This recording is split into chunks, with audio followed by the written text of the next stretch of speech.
በፊት የምንናፍቀው የድንግል ማርያም በዓል ጾመ ፍልሰታ መጥቷል። ኦርቶዶክሳውያን በዓለ ፍልሰቷን እንኳን እኮ ካሌንደር ዘግተን ማክበር ያልቻልን ሰዎች ነው። ከዛሬ ጀምሮ ትውልድ ሁሉ ምን ይለኛል? አዎ የድንግል ማርያም የአስራት ሀገር ተብላ ድንግል ማርያም አንድ ብሔራዊ በዓል እንኳን የላትም። ልደቷ ብሔራዊ በዓል አይደለም። እርገቷ ከአርባ በላይ ሀገር ዘግቶ ያከብራል። እኛ እናከብር። በየዓመቱ ስዕሏን ይዘው ሲዘምሩ እኮ እንባችሁ ነው የሚፈሰው። ብዙ ሺህ አበባ በስዕሏ ፊት እየበተኑ ምንጣፍ አንጥፋ አበባ መጽሪ ማለት ይሄ ነው። እንዲህ እየበተነች ድንግል ማርያም በስዕልሽ ፊት ሰውነት የተሰግዳለች እንዳለ በየቀኑ ሺዎች መብራት እያበሩ የድንግል ማርያም ስዕል ውደት ያደርጋል ከተማው። በጣም እኮ ነው የሚገርመው። በመላው ዓለም ብሔራዊ በዓል ተደርጎ ካሌንደር ዘግቶ ከ40 በላይ ሀገራት የድንግል ማርያምን በዓለ ፍልሰት ነሐሴ 16 እኮ ስራ ዘግቶ ነው የሚያሳልፉት። እኛ መቼ እናከብራለን? ከአውሮፓ ፈረንሳይ ስራ ዝግ ነው። ብሔራዊ በዓል ነው የድንግል ማርያም እርገት። ጣሊያን፣ ስፓኒያ፣ ፖርቹጋል፣ ኦስትሪያ፣ ቤልጅየም፣ ግሪክ፣ ፖላንድ፣ ክሮኤሽያ፣ ሩቴቬኒያ፣ ስሎቫኪያ፣ ስሎቬኒያ፣ ስዊዘርላንድ፣ ሉክሰምበርግ፣ ማልታ የድንግል ማርያምን በዓለ እርገት ናሽናል ሆሊዴ ብሔራዊ በዓል አድርገው ስራ ዘግተው ያከብራሉ። አቤት አቤት! እኛ ያለንም እኮ ዝም ብለን ስንበዛበት ሌላ ዓለም ወድሞናል። ሊቀርቧቸዋል።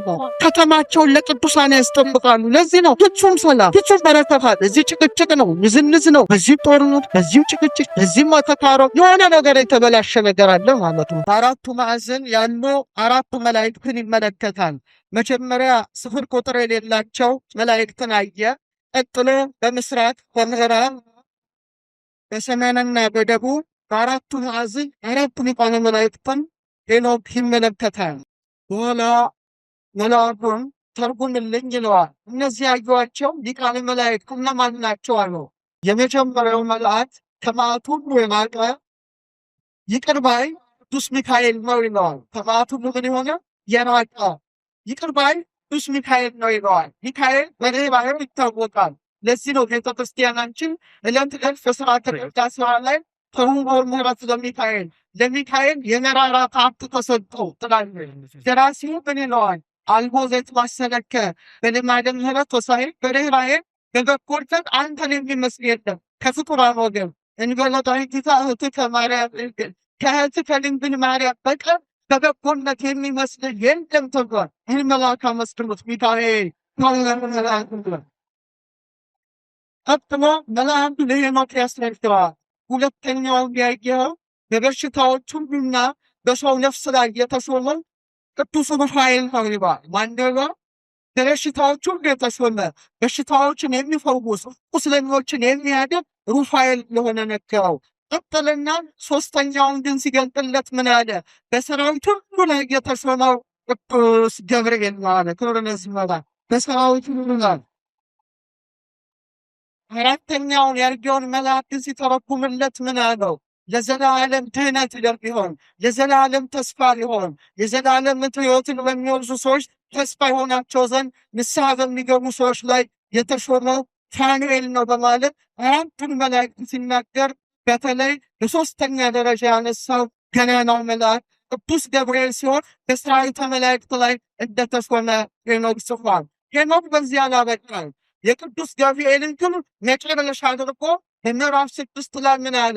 የቅዱሳን መላእክት ስማቸው ይህ ነው ካለ በኋላ የመጀመሪያው በመብረቅና በነጎድጓድ ላይ የተሾመው ከቅዱሳን መላእክት አንዱ ኡራኤል ነው አለው። ማነው አለው? ኡራኤል ነው። ኡራኤል በመብረቅ ላይ፣ ኡራኤል በነጎድጓድ ላይ ተሾሟል።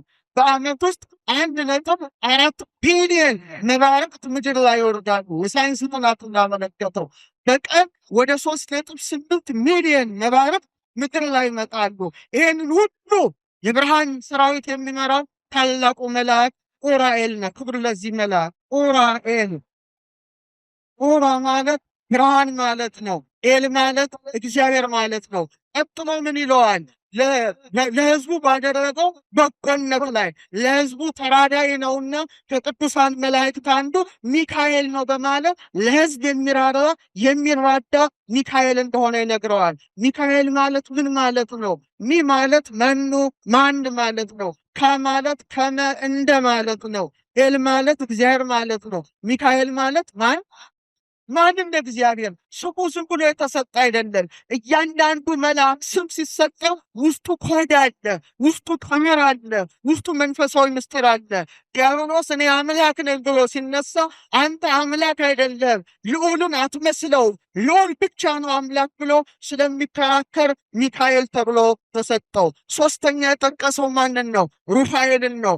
በሰዎች ቁስል ላይ የተሾመ ነው ይለዋል። ሩፋ ማለት ሐኪም ማለት ነው። ማለት ነው። ኤል ማለትስ ሩፋኤል ማለት እግዚአብሔር ሐኪሜ ነው ማለት ነው። የታመማችሁትን ሁሉ ሩፋኤል መልአክ ያክማችሁ። በሶስተኛ ደረጃ ጠቅሶታል። አራተኛ ራጉኤልን ይጠቅሶ በተለይ ስለ ብርሃናት ስለ ዓለም የሚበቀል ነው ይለዋል። ማለትም ዲያብሎስንና አጋንንትን የሚበቀላቸው ራጉኤል ነው ይለዋል። ራጉ ማለት አርክ ወዳጅ ማለት ነው። ኤልስ እግዚአብሔር ማለት ነው። ራጉኤል ማለት የእግዚአብሔር ወዳጅ ማለት ነው። በረከት ይደረግልን። ቀጥሎ አእምሯቸውን ባጡ ሰዎች መናፍስት ላይ የተሾመው ከቅዱሳን መላእክት አንዱ ሰረቃኤል ነው ይለዋል። ሰረቃኤል ማለት አእምሯቸው የደነዘዘባቸው ሰዎችን ሊፈታ እግዚአብሔር ስልጣን የሰጠው መልአክ እንደሆነ ሄኖክ ጻፈ። መጨረሻ ላይ ጻፈ ተወዳጁ መልአክ ቅዱስ ገብርኤልን ነው። ምን አለ? በእባቦች ላይ ይላል። በምኖች ላይ እባብ ያላቸው ምንድን ናቸው? አጋንንት ናቸው። አጋንንት ከክፋታቸው የተነሳ የምድርን ውቅያኖስ የምድርን ምንጭ ሁሉ መርዝ እየነሰነሱ ሰውን ያጠፉ ነበረና እነሱን እንዲቆጣጠር ሰውን እንዳያጠፋ በእነሱ ላይ የተሾመ ቀጠለና በገነት ላይ የተሾመ ይሏል። በምን ላይ ተሾመ? በገነት ማለት በገነት እጽዋት ላይ ሁሉ የተሾመው ማን ነው? ቅዱስ ገብርኤል ነው። የገነትን እጽዋት የሚጠብቃቸው ማን ነው? ቅዱስ ገብርኤል ነው።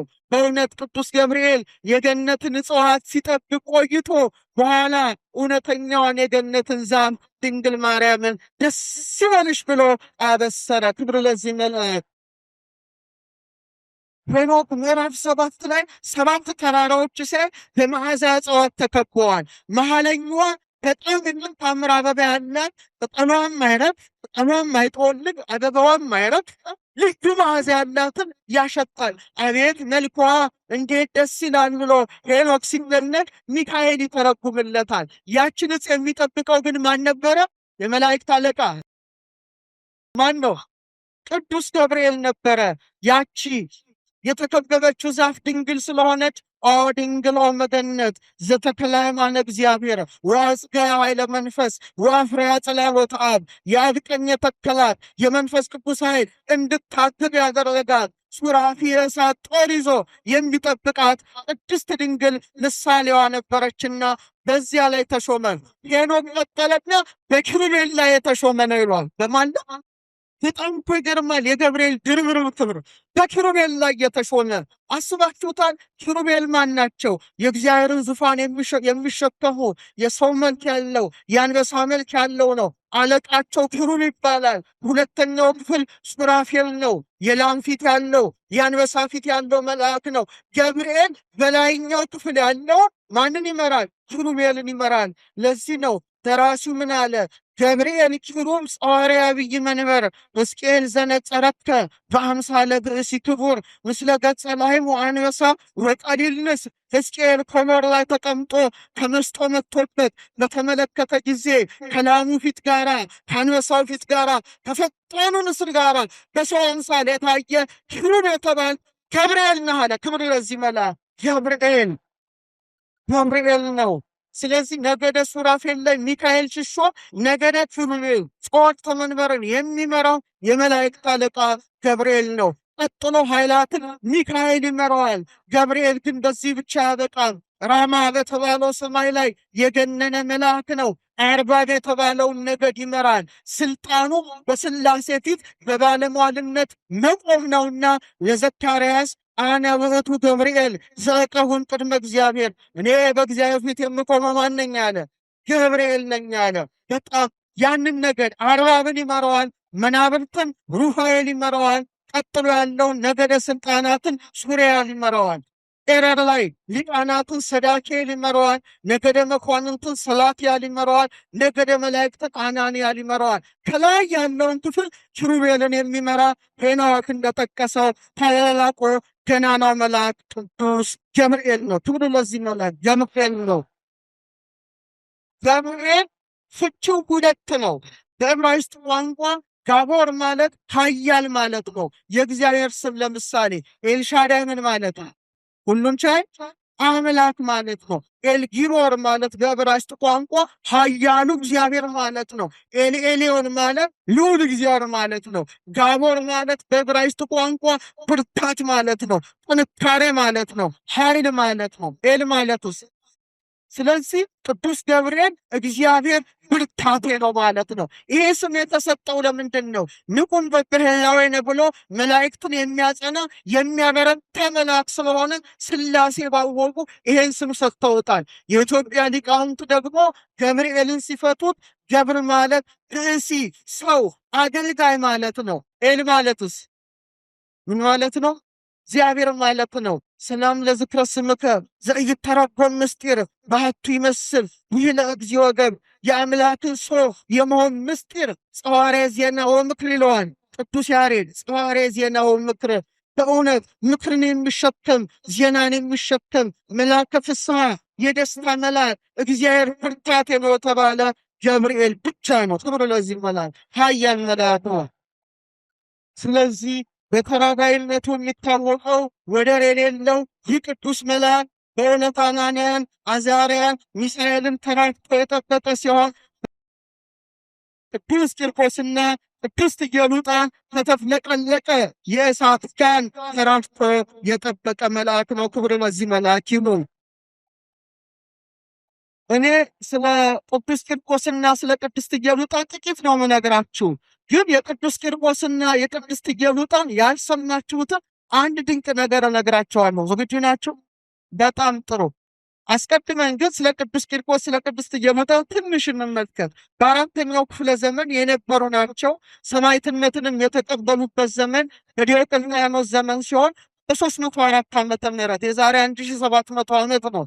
እንግዲህ ኢየሉጣ በጣም ቅድስት የሆነች ሴት ናት። ልጇ ቅዱስ ቂርቆስን በሃይማኖት በምግባር አንጻ ያሳደገች ናት። በእርግጥ የ3 ዓመት ሕፃን ምን ሊያውቅ ይችላል? ግን ከዛ አስቀድሜ እስቲ አንድ ጥያቄ ልጠይቃችሁ። ቂርቆስን ሕፃኑን ስናነሳ ሕፃናት ነጭ ወረቀቶች ናቸው አይደሉም? እስቲ ናቸው የምትሉ አጨብጭቡ። እግዚኦ ትልቅ ኤክስ። ይህን ማን ያስተማረው ታውቃላችሁ? አንድ እንግሊዛዊ ፈላስፋ ነው፣ ጆን ሎክ ይባላል። ፍልስፍናው ታቡላ ራስ ይባላል። ዴቨሎፕመንታል ሳይኮሎጂ ላይ የሚሰጥ ትምህርት ነው። ነጭ ወረቀት ማለት ምን ማለት ነው? ባዶ ማለት ማለት ይሄ ነጭ ቀለም አለው ወይ? ስለዚህ ሕፃናት ባዶ ናቸው ማለት ነው። ነጭ ወረቀት ማለት ባዶ ናቸው። ምንም የሚያውቁት ነገር የለም። ከተወለዱ በኋላ የሚያዩትን፣ የሚደስሱትን፣ የሚሰሙትን እያሉ እውቀት ያገኛሉ እንጂ ባዶ ናቸው ሲል ምን አለ? ነጭ ወረቀቶች ናቸው። እኛም ተከትለን እልል እንላለን። እንዴት ነው ነገሩ? ሕፃናት ነፍስም ስጋም ያላቸው ናቸው። ዮሐንስ መጥምቅ ከእናቱ ማኅፀን ጀምሮ አላመሰገነም? አውቋል አላወቀም? አውቋል። ምንድነው ነጭ ወረቀትነቱ? ያሬድ ምን ይለዋል? እንከርሰሙ አይመረ ሰገደዋን ፈራጸ። ዮሐንስ አለ ከእናቱ ማኅፀን ጀምሮ አወቀ፣ ሰገደ፣ ዘለለ፣ አመሰገነ። ሕፃናት በማኅፀን ያመሰግናሉ። ሕፃናት በማኅፀን ያውቃሉ። ዛሬ በፈረንጆቹ ሀገር ሕፃናት የእናታቸውን ድምፅ በአራት ወራቸው ለይተው እንደሚሰሙ ስለተረጋገጠ ማኅፀን ውስጥ ላሉ ጽንሶች የተረት መጽሐፍ ተዘጋጅቶ ዛሬ በአሜሪካ ዛሬ በአውሮፓ የጸነሰች ሴት ጽንሷን ታስተምራለች። ሏን ታስተምራለች። ምን ውስጥ ነው ጽንስ? እናቱ ማኅፀን ውስጥ ነው። ለምሳሌ የ4 ወር ጽንስ ያለሽ ሴት እዚህ መካከል ብትኖሪ ልጅሽን ማጫወት ትችላለሽ። ለምሳሌ ከባለቤትሽ ጋር ሆነሽ ማሙሽ እንዴት ነህ? ደህና ነህ ሆይ? እኔና አባትህ ናፍቀንሃል፣ በልቤ ትርታ ልክ እወድሃለሁ፣ በደሜ መዘዋወር ልክ አፈቅርሃለሁ ብትይው ጽንሱ ብድግ ይላል ከማኅፀኑ። አልትራሳውንድ ያየዋል። ይሰማችሁ? ልክ የ4 ዓመት የ4 ወር ጽንስ ለይቶ ደግሞ እናቱ ለምን ጸነስኩት ብላ የምትበሳጭ ከሆነች ከተወለደ በኋላ ብቸኝነት የሚስማማው ልጅ ይሆናል። ስለዚህ ዛሬ ሳይንሱ በጣም ይህን ምስጢር ስላወቀ ተጠንቅቆ ለእናቶች መጽሐፍ አዘጋጅቶ ያነባል እና የኤልሳቤጥ ልጅ መጥምቀ መለኮት ዮሐንስ ከእናቱ ማኅፀን ጀምሮ ምን ሆነ? አወቀ፣ ሰገደ፣ ዘለለ። ስለዚህ የሦስቱ ዓመት ሕፃን ቂርቆስ እንዴት ያስደንቃል! ጌታችን በሆሳዕና የ40 ቀን ሕፃናት የ80 ቀን ሕፃናት ብሩክ ዘይመጽእ በስመ እግዚአብሔር ብለው እንደዘመሩለት የ3 ዓመቱ ሕፃን መንፈስ ቅዱስ አድሮበት ስለ ክርስቶስ መሰከረ። ክብር ለዚህ ሕፃን፣ ክብር ለዚህ ሕፃን። የቂርቆስ ሰፈር ልጆች እንደ ሕፃኑ ሲሉ ደስ ይላሉ። ከቂርቆስ የመጣችሁ አላችሁ? ሕፃኑ ይላሉ። በእውነት ይህ ሕፃን አስተዋይ ነበረ። ስሙ ሲጠየቅ ስሜ ክርስቲያን ነው ይል ነበረ። ስሜ ማን ነው? ድጋሞ ስሜ ማን ነው? ደስ አይልም ይሄ ስም? ከማይጠማው ውሃ ከንጹሕ ጉድጓድ የተገኘ ከክርስቶስ ጎን በፈሰሰ ውሃ ያገኘው ስም ክርስቲያን መባል ነው ብሎ ስለ ክርስትና በዲዮቅልጥያኖስ ዘመን በ3 ዓመቱ የመሰከረ ታላቅ ሕፃን ነበረ። እናቱ ኢየሉጣም በእምነት ታጸናው ነበረ። ጣሊያውያን አደባባይ ስለ ክርስቶስ በመሰከረ ጊዜ ተበሳጭቶ መኮንኑ ያንን የሕፃን ገላውን አሰቃየው። በአፍንጫው ሰናፍጭ ጨመረበት። ምን ጨመረበት? የ3 ዓመት ሕፃን አስባቸው። እኔ እንደው የቅዱስ ቂርቆስ ነገር የሚያስገርመኝ ገል ተጽፎለታል። ምን ተጽፎለታል? ለካ በ3 ዓመት ታሪክ መስራት ይቻላል። ክርስቲያኖች ብዙ ጊዜ ዘመዶቼ ሲያርፉ የህይወት ታሪካቸውን ጽፌ ያውቃለሁ እና በጣም የሚያስቀኝና የሚገርመኝ ነገር አንድ ገጽ አይሞላም ታሪካቸው። ስንት ገጽ አይሞላም? አቶ ገሌ በዚህ ዘመን ተወለዱ፣ እድሜያቸው ለትምህርት እንደደረሱ አገቡ፣ ወለዱ፣ ሞቱ። 70 ዓመት ኖሮ ሰው አንድ ገጽ ብቻ ይኖራሉ? ቅዱስ ቂርቆስ 3 ዓመት ኑሮ ትልቅ ገል ተጽፎለታል። ክብር ለዚህ ሕፃን። መንፈስ ቅዱስ ያደረበት ሕፃን ነው። በእናቱ ጭንቅላት ላይ በሱ ጭንቅላት ላይ 7 ምስማር ተክለዋል። ግን የእግዚአብሔር መልአክ ቅዱስ ገብርኤል ስለማይለየው መከራውን ያደቅለት ነበረ። ይህ ብቻ አይደለም፣ ምላሱን ጭምር ቆርጠውታል። ጌታ ግን መልሶ ተክቶለታል። ክብር ለዚህ ሕፃን። ይህ ሕፃን ስለ ክርስቶስ የመሰከረ ነው። እንሾምሃለን፣ እንሸልምሃለን ቢሉትም ይመሰክር ነበረ። መጨረሻም በዛሬው ዕለት በዓሉ እንደምናከብረው እጅግ አስፈሪ የሆነ ምድጃ ጥደው ምድጃውን ደግሞ አንተክትተው ውሃውን አፍልተው ድምፀ ለጽሕርት ከመነጎድጓደ ክረምት ይላል ያሬድ። የክረምት ነጎድጓድ እንደሚሰማ ነጎድጓዱ ሲያንጎደጉድ እንደሚያስፈራ ውሃው ያስፈራ ነበረ። ያን ጊዜ ኢየሉጣ ፈራች። መቼም ስጋ ያስፈራ አያስፈራ? ከእናንተ ሞትን የማይፈራ ሰው እጁን ያውጣ። አቤት ውሸታሞች ናቸው፣ ትፈራላችሁ። በአንድ ሀገር ውስጥ 5 ጀግና ነን የሚሉ ሰዎች ነበሩ። ስንት? 5 ናቸው። ሞት አንፈራም ይላሉና ከከተማ አንዱ ሊፈትናቸው ይሄዳል። ጀግኖች ናችሁ? አዎ ጀግና ነን፣ አንፈራም። ጀግና ለሆነ ሰው የበለጠ ሽልማት እሸልመዋለሁ አለ። ሁሉም ፎከሩ።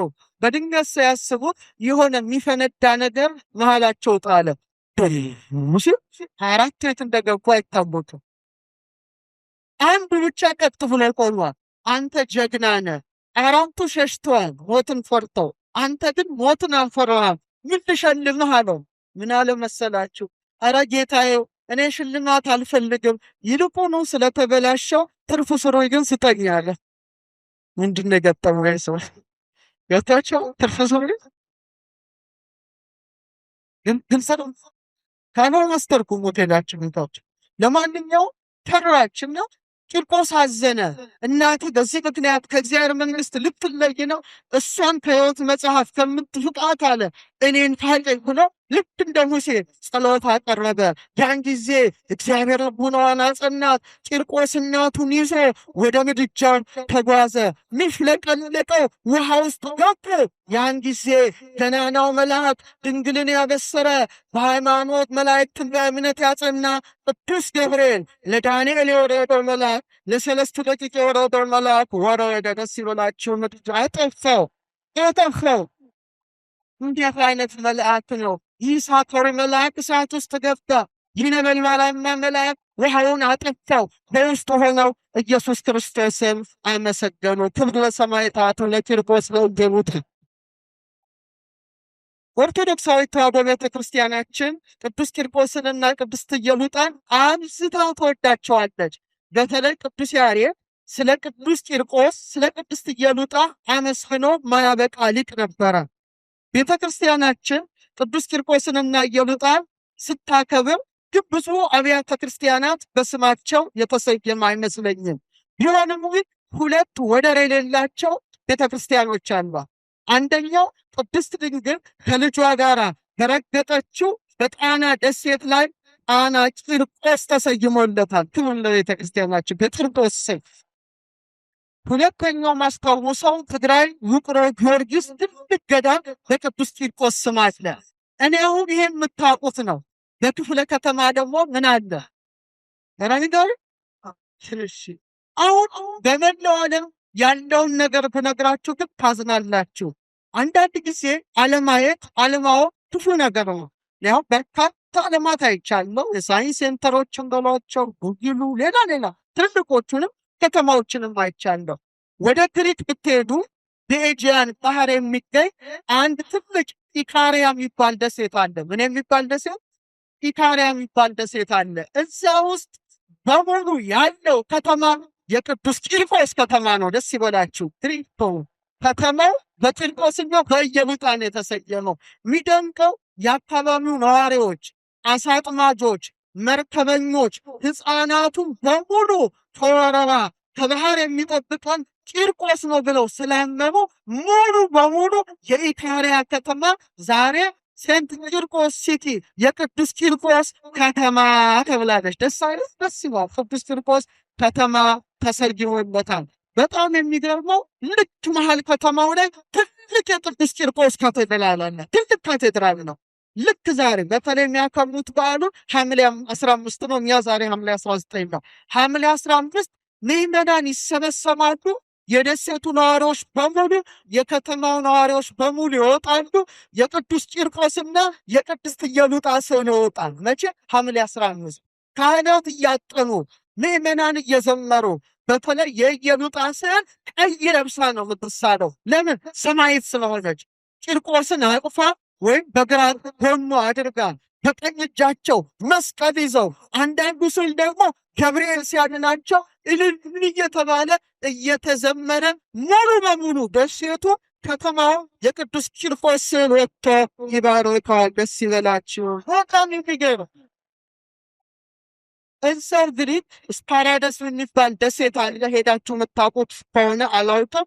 ስኮፔኖስ የሚባል ደሴት ላይ ደግሞ ትልቅ የቅዱስ ቂርቆስ በ12ኛው ክፍለ ዘመን የተገደመ ገዳም አለ። ከከተማ የራቀ በጽድ የተከበበ ስለሆነ ልክ ዋዜማው ሐምሌ 14 በሙሉ የግሪክ ጥቅልቅ ብሎ ይሄዳል። ተራራውን እየዘመረ ይወጣል። ልክ ዋዜማው ላይ የቂርቆስ ስዕል ወጥቶ የኢየሉጣ ስዕል ወጥቶ ሙሉውን እዛ ከተማው ደሴቱን ከዞረ በኋላ ልክ ዛሬ እንደናንተው እንደኛው ክብረ በዓል ተደርጎ መጨረሻ አንድ ጸሎት ይደረጋል። ምን አይነት ጸሎት መሰላችሁ? የእናቶችና የሕፃናት ጸሎት። የምንና አይነት? እናትና ልጅ እያያዛሉ ሁሉ ክርስቲያኖቹ በቅዱስ ቂርቆስና በቅድስት ኢየሉጣ ስዕል ፊት ይቆማሉ። ልጆች እናቶች ለልጆቻቸው ይጸልያሉ። ምን ብለው?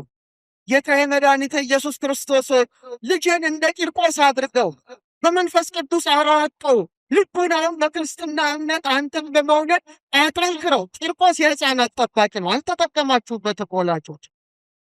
ከዛ በኋላ እናቶች ደግሞ እኛንም እንደ ኢየሉጣ አድርገን ብለው ይጸልያሉ። ካህናት ቅዱስ ይቀባሉ። በተለይ መናገር ለማይችሉ ሕፃናት ለማይችሉ የአእምሮ ውስንነት ላልታቸው ሁሉ በቅዱስ ቂርቆስ ስዕል ፊት ቆመው ካህናቱ ጸሎት አድርገው ዓመታዊ ቡራኬ ይሰጣሉ። ክብር ለዚህ ሰማዕት። መላውን ዓለም ያንቀጠቀጠ ሰማዕት ነው። ሌላው በጣም የሚገርማችሁ እኔ አንድ ክፍለ ከተማ ኖረንናችን ግርቆነች እችን የሚቃወሙ ሰዎች አሉ። ቢያሳፍራል። ከአውሮፓ በጣም ቂርቆስን የምታከብር ማን ሀገር እንደሆነች ብነግራችሁ ትገረማላችሁ። ፈረንሳይ ናት። 20 ከተሞች በቅዱስ ቂርቆስ ስም ሰይማለች። ክብር ለዚህ ሰማዕት። 20 ከተሞች እየሰማችሁ ይቆም። አይ ስልጣኔ በስያሜ ደረጃ በተራራስ ደረጃ ወንዞችን በመሰየም ደረጃ ከአውሮፓ ፈረንሳይን የሚያህል የለም። እድለኞች ናቸው። ከታህታይ እስያ ከአንጾኪያ በ5ኛው ክፍለ ዘመን የየሉጥ አጽም ገብቷል እዛ። በዛ ምክንያት ፈረንሳይ ከ20 በላይ ሀገሮችም በቂርቆስ ስም ሰይማለች። እንደተወሰነው ልንገራችሁ። ልክ ፓሪስ ዋና ከተማ ነው። አቅራቢያ ትልቅ የቅዱስ ቂርቆስ ከተማ አለ። ማንስ ከተማ አልኳችሁ? ድገሙት እስቲ። የቅዱስ ቂርቆስ ከተማ አለ። እዛ ትልቅ የጦር አካዳሚ አለ። የፈረንሳይ ጄኔራሎች፣ የፈረንሳይ የጦር ታላላቅ ጀብዱ ሰሪ አዋጊዎች የሚወጡበት ትልቁ የሚሊታሪ ሴንተር በቅዱስ ቂርቆስ ስም ነው የተሰየመው። ክብር ለዚህ ሰማያት። ቀላል አይደለም፣ ቀላል አይደለም። ትልቁ እኮ ጦር እዚህ የቂርቆስ ነው የሚባለው። ቂርቆስ በስሙ ከተማውም የቂርቆስ ነው። ሌላው ፈረንሳይ የሚገርመው ሄዳችሁ ካላወቃችሁ ቱርስ የሚባል ከተማ ላይ ሎire ወንዝ ዳርቻ እጅግ ውብ የሆነ ታሪካዊ ከተማ ፈረንሳዮች አሁንም በቂርቆስ ስም ሰይመውታል። ክፍለ ከተማ ብቻ መሰለ ቂርቆስ ከተማ ተሰይሞ እንዳትል ምቀኝነት ነው እንጂ። ደቡብ ፈረንሳይ ፕሮቫንስ የሚባል ቦታ አለ። ትልቅ በተለይ ሜዲተራኒያን ባህር ዳርቻ ነው።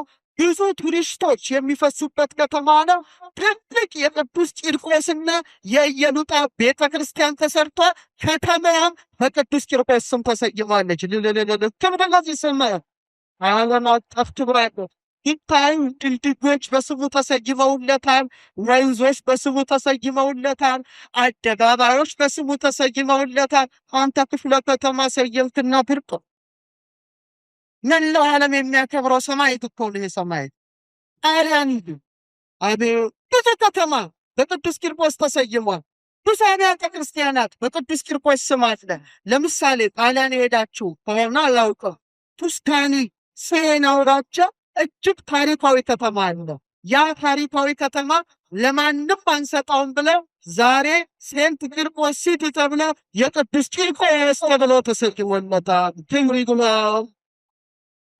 በ12ኛው ክፍለ ዘመን የተገደመ ትልቅ ገዳም ካቴድራል በዛ ቦታ ታንጿል።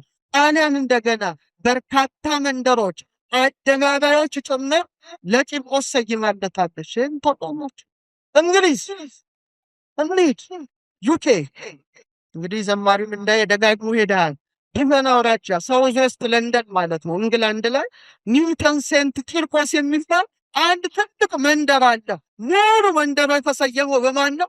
ኧረ መልሱልን። በቅዱስ ቂርቆስና በኢየሉጣ ነው። አሁንም እንግሊዝ ዊልትቫየር የሚባል አውራጃ፣ ላኮክ የሚባል መንደር በ14ኛው ክፍለ ዘመን የተሰራ ትልቅ ቤተ ክርስቲያን ሲኖረው አካባቢ ሁሉ በቅዱስ ቂርቆስ ተሰይሟል። ክብሩ ለዚህ መላት። በእውነት ያስቀናል። እኛም ከተማ አለን በቅዱሳን የሰንገር ውስጥ ይገሩ መመካት ብቻ። እንደውም ዘማሪው እንዳይን ሳነሳ ዘማሪም እንዳይ መንበረ ጸባዖት ቅዱስ ሥላሴ ነው አይደል ያኖርታ እና ሰፈሩ ምን ይባላል? እንደ ድጋይ ያብለባከንት ነው ተስኩስ ምን አይነት ሰዎች ነበሩ በፍቶቹ ግን አይገባኝም። ምን አለ መንበረ ጸባዖት ጎዳና ነው ሥላሴ ዘሆ አሪባከንቱ ብሎ ኦሮሞዎች አላደ ከጠላ ጋር የተያዘ ስያሜ ብቻ ያሳፍራል። እኔ ልንገራችሁ፣ በአሜሪካ አሁን ትልቁ ሀገር አሜሪካ ናት። ሰሜን አሜሪካ፣ ካናዳ፣ ሜክሲኮ ብቻ እኔ ያጠናሁትን ነው የምነግራችሁ። በመጽሐፍ ቅዱስ ስም በመስም መጽሐፍ ቅዱስ ውስጥ በተጠቀሱት ቤቴል፣ ቤተልሔም፣ ያሪኮ ምናምን በሚሉ ስም በቅዱሳን ስም ብቻ ከ2500 እስከ 3000 ከተማዎች ተሰይሟል። ታውቃላችሁ? ሰሜን አሜሪካ፣ ካናዳ፣ ሜክሲኮ ብቻ ከ2500 እስከ 3000 የሚደርሱ ከተማዎች በሙሉ የተሰየሙት በመጽሐፍ ቅዱስና በቅዱሳን ስም ነው። አሜሪካ ብቻ ሰሜን አሜሪካ ዶናልድ ትራምፕ የሚመራት ሀገር 700 ከተማዎቿ የተሰየሙት በመጽሐፍ ቅዱስ ስያሜ ነው። ስንት ከተማዎቿ? በስቴት ውስጥ የሚገኙ ከተሞች አሉ። 700 ከተማዎች በቅዱሳን ስም በተለይ ካሊፎርኒያማ በሙሉ የቅዱሳን የቅድስት በርባራ ከተማ አለ፣ ሳንታ ባርባራ አለ፣ የሩፋኤል ከተማ አለ። አቤት በሙሉ ሳንዲያጎ የቅዱስ ያዕቆብ ከተማ እየሰማችሁ ያላችሁ። ኃያልነት ማለት እግዚአብሔርን መፍራት ነው እንጂ ባዶነት አይደለም። እኛ ምንም ሰድቦ የለም። አንድ አደባባይ እንኳን በእመቤታችን ስም የለንም። ሊያሳፍረን ይገባል። ለምሳሌ ሎስ አንጀለስ የምትባል ከተማ አለች። እኔ ደጋግሜ በእመቤታችን ስም 2 ቤተክርስቲያን የኢትዮጵያ ቤተክርስቲያን አለ፣ ኦርቶዶክስ ቤተክርስቲያን የሰማችን ነው። እዛ ከተማዋ ራሱ የተሰየመችው ሎስ አንጀለስ ማለት ምንድን ነው? የመላእክት ከተማ ማለት ነው። የምን ከተማ ግን? የመላእክት ከተማ ያሏት ለምን መሰላችሁ? ድንግል ማርያም የመላእክቱ ነው እመቤት ስለሆነች ለእሷ የሰጧት ከተማ ናት። እሷ ብቻ ለልማለ እመቤታችን የሁሉም ንግሥት ነች። እንደው የሚገርማችሁ በቅዱስ ሚካኤል ስም በማን ስም አልኳችሁ? በሊቀ መላእክት በምትወዱት መልአክ በቅዱስ ሚካኤል ስም ብቻ ሰሜን አሜሪካ 20 ከተሞች አሉ። 20 ከተሞች። አንተ ክርስቲያን አንድ ቂርቆስን ወይም ብትመጣ ክፍለ ከተማ ይጨቀጨቁባታል። እግዚኦ 20 ከተሞች። እንደውም ቅዱስ ገብርኤል ነው ይሄ ቦታ ልንገራችሁ። ሎስ አንጀለስ አውራጃ ትልቅ ከተማ ነው። ያ ከተማ ምን ይባላል መሰላችሁ? ሳን ገብርኤል፣ የቅዱስ ገብርኤል ከተማ ይባላል። ገብርኤል ከተማ ነው። ደስ ይላል። ገብርኤል ከተማ ነው። ሎስ አንጀለስ ላይ አንዱ ከተማ የቅዱስ ገብርኤል ስሙ። በጣም የሚገርማችሁ ሴንት ገብርኤል ሪቨርን ማውንቴን ደቡብ ካሊፎርኒያ ላይ የሚገኝ ትልቅ ወንዝና ተራራ ነው። የአሜሪካ መንግስት ምን ብሎ እንደሰየመው ታውቃላችሁ? የቅዱስ ገብርኤል ተራራ፣ የቅዱስ ገብርኤል ወንዝ ተብሎ ነው የሚጠራው። ደስ ይላል።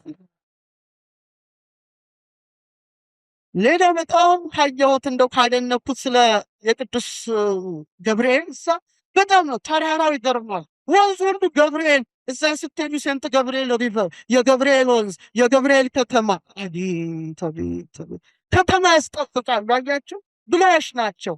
በጣም ደግሞ አንድ የገረመኝ የሩፋኤል ከተማ ልንገራችሁ። ሳን ፍራንሲስኮ በሰሜን አቅጣጫ ነው የሚገኘው። ከተማ ምን ይባላል መሰላችሁ? ሲቲ ማለት ነው። ሴንት ራፋኤል ሲቲ፣ የቅዱስ ሩፋኤል ከተማ። አይ መልአክ እንደው ደግ መልአክ፣ ሩ መልአክ የየምርዱ ኒኩለር የታጠቀች ሀገር እንኳን 700 ከተማዎቿን በመጽሐፍ ቅዱስ ነው የሰየመችው። አንተ ዶሮ ማነቂያ አላለች። ምንም የስም ብቻ የስም ውሸት ውሸቱ። አንድ እንኳን ያሬድ መታሰቢያ ያለው እንደ ኢትዮጵያ ግን ያሬድ እዛ ቢሆን ስንት አደባባይ ነው በስሙ የነበረው? ስንት ተራራ በስሙ ነበረ? ስንት ወንዞች በስሙ ነበሩ? አንድ ነገር እንኳን አልሰራለለትም። እዚህ መወለዱ መሰለኝ ተባለ። አባ ጊዮርጊስ ዘጋስጫ ወደር የሌለው የድንግል ማርያም ወዳጅ፣ እነዚህ ሁሉ መጻሕፍት ያበረከተ ምን መታሰቢያ ሰራለለት? ምንም። እንደውም ገዳሙ በዋጥም የተቸገረ ይመስለኛል። አሁን በጣም የሚደንቃችሁ አንድ ነገር ተናግሬ አበቃለሁ። በጣም የሚገርም ነው። ካናዳ በማስተማሪያ ያለው እዛ ክፍለ ከተማ ቂርቆስ ክፍለ ከተማ እንደሚባለው እዛ በክፍለ ከተማ ደረጃ በቅዱሳን ስም የተሰየሙ ሂውማን ላይ 500 ክፍለ ከተማዎች አሉ። ስንት? አረ ንገሩኝ ስንት? 500 ከተማዎች በቅዱሳን የተሰየሙ። የመጀመሪያው ፕሪንሲፓሊቲ የቅዱስ ዮሐንስ ከንቱና ኤፌስ ነው የሚባለው። የማን አረሱ እና ምን ይባላል መሰላችሁ? የኪውቤክ ከተማማ ስንክሳር ናት ይባላል። የኪውቤክ ምን ከተማ ምንድነው? በሙሉ ቅዱሳን ነው። የያዕቆብ ሰፈር ይባላል፣ የጴጥሮስ ሰፈር ይባላል፣ የቅድስት በርባራ ስንክሳር ላይ የምናያቸው በሙሉ ቅዱሳን ሰፈር ተሰይሞላቸው 500 ሰፈር በሙሉ ለቅዱሳን ስም የተሰየመው። ካናዳ ኪውቤክ ምን ትላለህ? አይቆጭም? አያሳዝንም? መጪው የእናታችን የድንግል ማርያም ፍልሰታ ነው አይደለ? እመቤታችን ታሰበዳ ኪዳኗ በፊት የምንናፍቃት የድንግል ማርያም በዓል ጾመ ፍልሰታ መጥቷል። ኦርቶዶክሳውያን በዓለ ፍልሰቷን እንኳን እኮ ካሌንደር ዘግተን ማክበር ያልቻልን ሰዎች ነው በመላው ዓለም። ብሔራዊ በዓል ተደርጎ ምን አልኳቸው? ብሔራዊ በዓል ተደርጎ ካሌንደር ዘግቶት ከ40 በላይ ሀገራት የድንግል ማርያምን በዓለ ፍልሰት ነሐሴ 16 እኮ ስራ ዘግቶ ነው የሚያሳልፉት። እኛ መቼ እናከብራለን? ከአውሮፓ ፈረንሳይ ስራ ዝግ ነው። ብሔራዊ በዓል ነው የድንግል ማርያም እርገት። ጣሊያን፣ ስፓኒያ፣ ፖርቹጋል፣ ኦስትሪያ፣ ቤልጅየም፣ ግሪክ፣ ፖላንድ፣ ክሮኤሽያ፣ ሊቱዌኒያ፣ ስሎቫኪያ፣ ስሎቬኒያ፣ ስዊዘርላንድ፣ ሉክሰምበርግ፣ ማልታ እነዚህ ሁሉ ስራ ዘግተው ነው የድንግል ማርያምን በዓለ ዕርገት ነው ያከብሩት። እነሆ ከዛሬ ጀምሮ ትውልድ ሁሉ ምን ይለኛል? ከአፍሪካ እንኳን ታቅሙ አፍሪካ አህጉራችን ካሜሩን፣ ማዳጋስካር፣ ሩዋንዳ፣ ብሩንዲ፣ ቤኒ፣ ቶጎ፣ መካከለኛው አፍሪካ አካባቢ ደግሞ ኮንጎ ሪፐብሊክ፣ ጋቦን፣ ሲሸልስ፣ አሜሪካ ራውንትን ደግሞ ይዛ አሜሪካ አህጉር ውስጥ ደግሞ ቺሊ፣ ኮሎምቢያ፣ ፓራጓይ፣ ኡሩጓይ፣ ሃይቲ፣ ጓቲማላ፣ እስያ አካባቢ ብትሄድ ፊሊፒንስ፣ ሊባኖስ እነዚህ ሁሉ ሀገራት የድንግል ማርያምን በዓለ ዕርገት ናሽናል ሆሊዴ ብሔራዊ በዓል አድርገው ስራ ዘግተው ያከብራሉ። እየሰማችሁ ነው? አቤት አቤት! እኛ ያለንም እኮ ዝም ብለን ስንበዛበት ሌላ ዓለም አድሞናል። ይቀርቧቸዋል። ከተማቸውን ለቅዱሳን ያስጠብቃሉ። ለዚህ ነው ፍጹም ሰላም፣ ፍጹም በረከት አለ። እዚህ ጭቅጭቅ ነው፣ ንዝንዝ ነው። በዚህ ጦርነት፣ በዚህም ጭቅጭቅ፣ በዚህም አተካሮ የሆነ ነገር የተበላሸ ነገር አለ ማለት ነው። የሰማችሁ የለም? አዎ የድንግል ማርያም የአስራት ሀገር ተብላ ድንግል ማርያም አንድ ብሔራዊ በዓል እንኳን የላትም። ልደቷ ብሔራዊ በዓል አይደለም። ዕርገቷ ከ40 በላይ ሀገር ዘግቶ ያከብራል። እኛ እናከብርም። በየዓመቱ ስዕሏን ይዘው ሲዘምሩ እኮ እንባችሁ ነው የሚፈሰው። ብዙ ሺህ አበባ በስዕሏ ፊት እየበተኑ እኔ ገጥሞኛል። አባ ጽጌ ድንግል አይ በዘመኑ ነበረ እንዘ ትነጽፍ ዘርቤታተ ወትነሰንስ መጽንየ ለክብረ ስዕልኪ ድንግል ትሰግድ ነፍሴ ምንጣፍ አንጥፋ አበባ መጽሪ ማለት ይሄ ነው። እንዲህ እየበተነች ድንግል ማርያም በስዕልሽ ፊት ሰውነቴ ትሰግዳለች እንዳለ አሁን ፈረንሳይ ብትሄዱ በየቀኑ ሺዎች መብራት እያመሩ የድንግል ማርያም ስዕል ውደት ያደርጋል ከተማውን። እየሰማችሁ በጣም እኮ ነው የሚገርመው። ቂርቆስማ በዛሬው ዕለት ተመልከቱ፣ ናሽናል ሆሊዴ ብሔራዊ ክብረ በዓል ሆኖ በግሪክ ቅድም በጠቀስኳችሁ ደሴቶች ባንኬት መስሪያ ቤት ዝግ ሆኖ በዓሉን ያከብረዋል። ስለዚህ ቃል ኪዳን አፍርሰናል። እግዚአብሔር ከሁላችን ጋር አይደል? እንደው ከተሞች እንኳን እንደው የተሻሉ መጽሐፍ ቅዱስ ስያሜ ያላቸው እንኳን ቢሆኑ ለምኑ አይበርችም እየተባለ ይጥፉ የሚባልበት ጊዜ ላይ ደርሰናል። እግዚአብሔር ይጠብቅልን። እንደ ናቡቴ ይህን ርስት መጠበቅ ግዴታችን ነው። የሰማችሁ ወደፊት ነው የምመኛለሁ። ምን አለ ብርኖታችን ላይ ናለው የአርመንያ 100,000 ድርሃማቸው ላይ ተመልከቱ። ጉግል አድርጉ። 100,000 ድርሃማቸው ላይ ምን እንደተሰለ ታውቃላችሁ? ሰላም ለስዕልኪ ያለው እዛ አጤሬዎስ አብጋር 5ኛ ጌታችን ጌታዬ ሶርያን መተፈውሳት አለው። ጌታ ግን አልሄደም። ለመልእክተኞቹ ሻሽ አመጣና ፊቱን ጠርጎ ሰጣቸው። ምኑ ሰጣቸው? ፊቱ። የጌታ ፊት ምኑ ላይ ታትሟል? ሻሹ ላይ ታትሟል። ያ ሶርያ ለነበረው ለአብጋር 5ኛ መልእክተኞች አድርሰውለታል። ዘይተ ገብረ በእደ ሰብእ በሰው እጅ አልተሰራ ስዕሉ ያንን ዛሬ አርመኖች ብርኖታቸው ላይ አስቀምጠው ሐዋርያው ታዲዮስ ከኋላ አለ። ይሰማችሁ? ታዲዮስ ሶርያ ሄዶ አስተምሯል።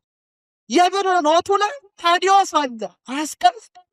ምን አለ እንደው እንዲህ አይነት ነገር ብናይ ይላሉ። የአብጋር ስዕል ጌታ ፊቱን ጠርጎ የሰጠው የዛ የደጉ ንጉሥ ስዕል 100,000 ድርሃማቸው ላይ ፊቱ ተቀርጸዋል። ያንዳንዱ ሀገርማ ብትሄዱ ሚቴራፓዎስ የአምላክ እናት የሚል የድንግል ማርያም ስም የተጻፈበት የቅዱስ ገብርኤል ስም የተጻፈበት የብርኖት ሁሉ መቄዶንያ አለ። ይሰማችኋል? ምን ያህል ተወዳጆች ናቸው ሲወርደው እና እንዲህ አድርገው ያከብራሉ። እኛ ወፍ ነው ያደረግነው መሰለኝ። ቀበሮ ነው። ምን አለ ያሬድ ቢታተሙበት፣ አንተ ምን አለና ላሊበላ ቢታተሙበት።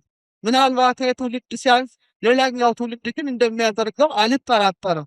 እግዚአብሔር ከሁላችን ጋር ይሁን እና ተወዳጁ መልአክ ቅዱስ ገብርኤል ይባርከን። ጸጋ ረድኤቱ በረከቱ ይደርብን። በዓለም ሁሉ ተወዳጅ የሆኑት ቂርቆስና ኢየሉጣ ይጠብቁን። በተለይ እናቶች አደራ ልጆቻችሁ ለቂርቆስ ስጡ። እሺ ስዕሉ ፊት አቆሙና ቂርቆስ ልጄን ጠብቅልኝ፣ ቂርቆስ እንዳንተ በጥበብ እንዳንተ በሞገስ ከፍ እንዲል ክርስቶስ ፈጣሪን እንዲወድ አድርገው ብላችሁ ለቂርቆስ አደራ አስረክቡ። የሰማችሁ ነው። በጣም እናቶች ደግሞ በኢየሉጣ ስዕል ቁሙና ቅድስት ኢየሉጣ አበርቺ፣ አጠንክሪ፣ እንዳንቺ መልካም እናት እንደሆን አድርጊን ብላችሁ ስትማጸኑ ሁለቱም ሰማዕታት በተራዳይነታችሁ ይረዷቸዋል። የሰማዕታቱ በረከት ይደርብን። በዘማሪም እንዳይ እንግዲህ የቤት ስራ ልስተዋል። መንበረ ጸባዖት ቢል ጥሩ ነው። አንድ አካባቢ አይደል እንዴ? ይሄስ አካባቢ ነው። ምን አደባባይ ነው? ታዲያ ብስራተ ገብርኤል ነው። አመስግኑ። ጥሩ ነው። ጥሩ ጅማሮ ነው። ገብርኤል ያቀቦታል። ወደፊት ግን እንደ አሜሪካ 20 ከተማዎችን በሚካኤል ብዙ ከተማዎችን በገብርኤል ብዙ ወንዞችን በሩፋኤል በመላእክት በሊቃነ መላእክት ይልቁኑ በምንወዳት በድንግል ማርያም ስም ተሰይሞ እንድናይ የቅዱሳን አምላክ ይፍቀድልን። ወስብሐት ለእግዚአብሔር።